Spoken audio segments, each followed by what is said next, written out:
dengan pembelajaran daring atau online yang berbasis teknologi.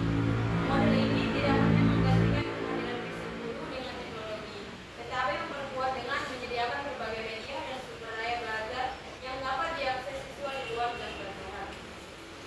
Blended learning merupakan fleksibilitas kepada siswa untuk belajar dalam waktu dan tempat yang mereka pilih, sambil tetap mempertahankan interaksi sosial dan bimbingan dari guru secara langsung. Karakteristik blended learning seperti terdapat interaksi langsung, tatap muka dan tidak langsung seperti online. Siswa dapat belajar secara mandiri melalui platform digital atau LMS, video pembelajaran, e-book dan lain-lainnya. Penilaian dapat dilakukan secara online maupun offline.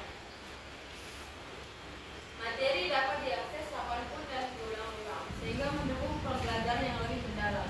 Contoh penerapannya seperti guru memberikan penjelasan singkat di kelas seperti tatap muka, kemudian memberi tugas latihan dan video pendukung melalui platform online seperti Google Classroom, Moodle, atau Edmodo. Siswa diminta mengerjakan tugas dan berdiskusi dalam forum daring seperti pertemuan berikutnya.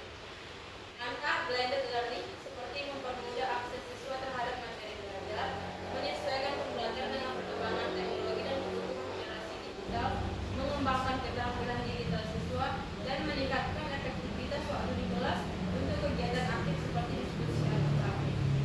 Dan yang terakhir, pengertian feedback atau dan yang terakhir anak-anak, flipped classroom seperti kelas terbalik. Flipped classroom adalah pendekatan pembelajaran yang membalik peran antara aktivitas di rumah dan di kelas. Dalam model ini, siswa mempelajari materi terlebih dahulu di rumah melalui video, modul, atau bahan bacaan yang disiapkan guru. Kemudian saat di kelas, waktu digunakan untuk berdiskusi, bertanya, menyelesaikan soal, dan melakukan praktik dengan pendampingan langsung dari guru. Model flipped classroom dirancang agar siswa tidak menang-menang.